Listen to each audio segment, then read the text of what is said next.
Today, we are going to be building a budget gaming PC for under $240 that can run most modern games, and let's just say you are not going to expect the performance we were able to get out of this thing. So let's go ahead and get to the build. But before we get into the build, we have to go over all of our parts. So starting with the CPU, we decided to go with an Intel i5-7600. Now this quad-core processor is not the most crazy in terms of performance, but I was able to get it for a pretty good deal, along with a CPU cooler and motherboard, which we won't be using today, but I was able to get all of this for under $24.03, which is the main reason I decided to go with it. So yeah.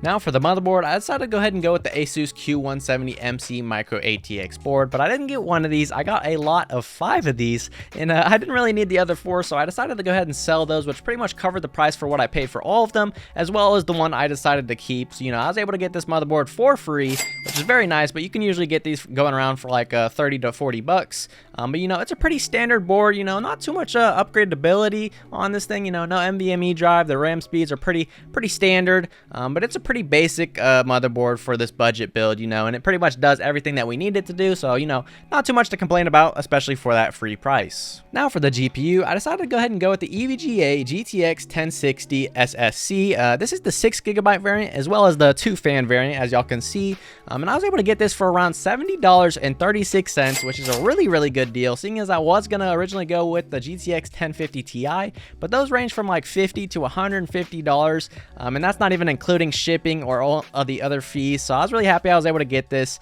The seller wasn't even sure if it worked, so it was a bit of a gamble, but in their listing it did say that it was working, so I could have just returned it if it didn't. But I was super happy with this card, and I think it's going to be amazing for this build. Now for the RAM, I decided to go ahead and get 16GB of this Ballistic Sports memory. It's not the fastest in terms of speed, each of these clocking in at around 2400 megahertz, but it is the fastest that our motherboard could handle, which is the main reason I bought it. But you could probably get these same RAM sticks with better speeds for the same price. I paid around $27.77, but if you had a better motherboard, you could probably get a lot better speeds for the same price. Now for the CPU cooler, I decided to go with this Thermalright low profile cooler because, like I said, it did come with that CPU originally, so I figured it'd be fine if I was just to continue using this cooler. I wouldn't usually do this, especially with this low profile cooler. You could always get a better cooler for around $10 to $20, but this is a budget build and we're trying to save every dollar we can, so I figured it'd be alright for this build. Now for storage, I decided to go with this PNY CS900 500GB SSD. The main reason I chose it is it had pretty good reviews on Amazon and it has pretty decent read and write speeds. A lot of people were recommending this one.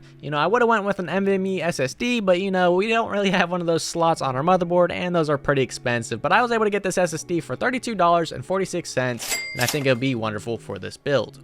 Now for the power supply, I decided to go with this Thermaltake Smart 500 watt power supply, seeing as it was the cheapest one I could find on Amazon. Now if this was a personal build just for me, I might have bought a used one, but I might be selling this PC after the video is over, and I don't want to give someone a potentially faulty power supply that could like catch fire or something like that. So I decided to buy one new, and I was able to get this one for around $42.28, and it does have pretty good wattage for everything that we'll need, so that's why I decided to choose this one.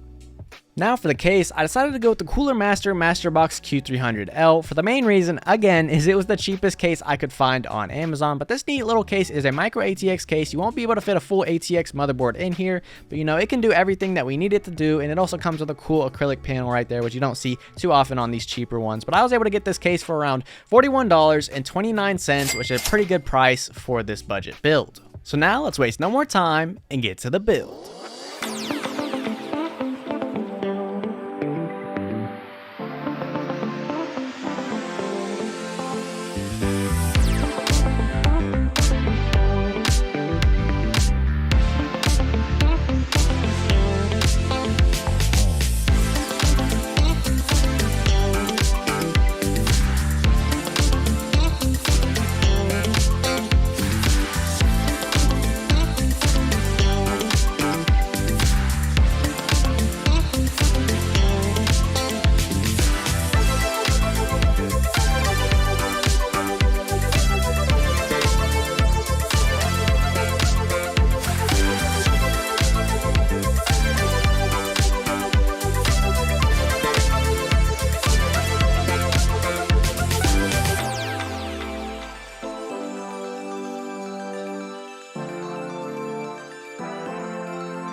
With the build now put together, it was finally time to power on the system.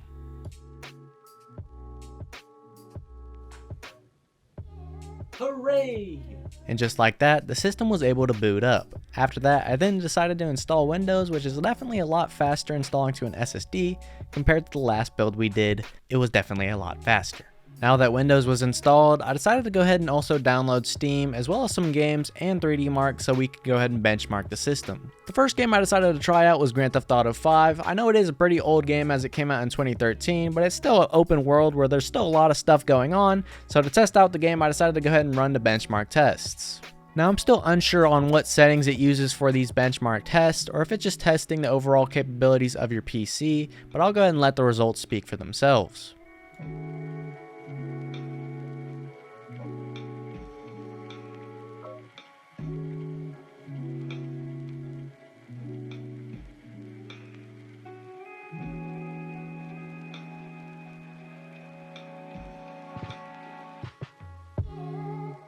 After watching this time lapse, I could see that the lowest frames that we ever got were 58 frames per second, with the average being around 70 frames per second. While it's nothing to brag about, I'm still pretty happy with these results.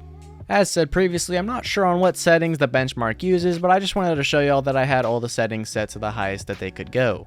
But who knows, I could be wrong on this. I'd appreciate it if anyone would let me know in the comments. The next game I decided to try out was Shadow of the Tomb Raider, which is not that old of a game. It did come out in 2018, and I thought I might as well try it out because it also has a benchmark test in the settings.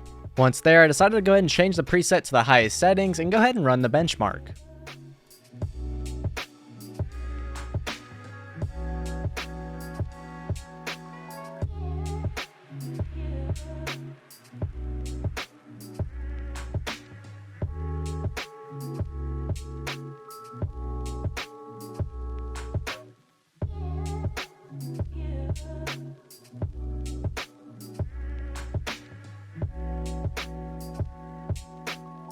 Now with the benchmark done, we are met with the results screen, and it turns out we had an average frame rate of 63 frames per second, which I'm very happy with, as well as some more information on the results of the benchmark if you're interested. The next game I decided to try out was Fortnite, and here are the settings I decided to go with. These are just the settings I thought made the game look the best while also having a decent frame rate, but I'm also pretty new to this optimization stuff. I'm sure I could turn down 3D resolution and probably get better frames and other optimizations to make the frame rate go higher.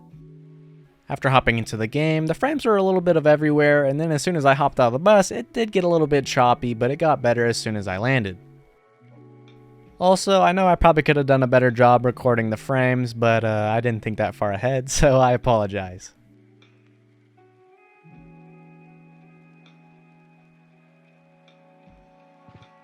I ended up playing this game for a pretty long time, so I'll go ahead and cut to the times where there was the most stuff going on so y'all could see how the frames were performing in those moments.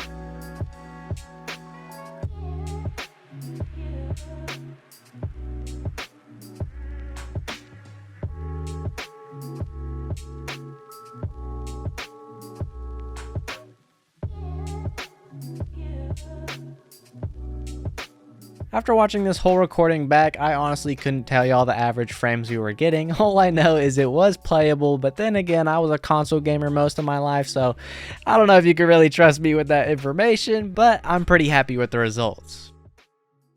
But now, it's time for the cinematic shots.